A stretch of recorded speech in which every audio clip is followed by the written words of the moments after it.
This series has thoroughly covered commissioners and their instructions. Now we discuss the second model, penalties. It will be the deterrence model to protect us from corruption so that our commissioners hold true to their charge. Therefore, penalties should be well defined, and willful defiance of the law should require a quick removal and replacement. So let's talk a little bit about civil and criminal penalties for commissioners. Right. There needs to be a way that the legislature can actually hold that commissioner's feet to the fire. Yes. Yes, I would agree. They need to be held accountable.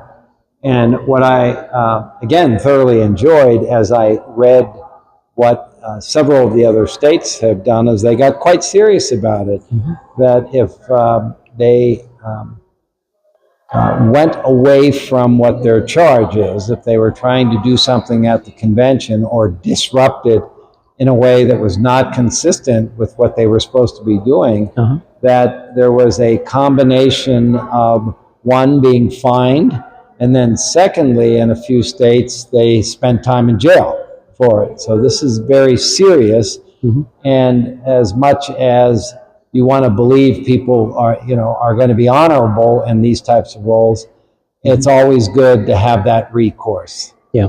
So, but it's interesting because within the legislation, you can actually indicate who that individual is that has that authority to determine whether they've broken the law, right? Right.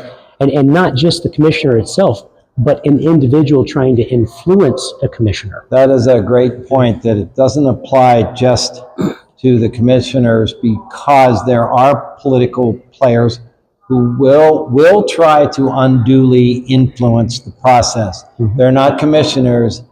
They may be lobbyists. They may be political operatives. They may be people who just are completely against the whole process. Mm-hmm. And there needs to be a way for the legislature to charge and hold accountable those people as well.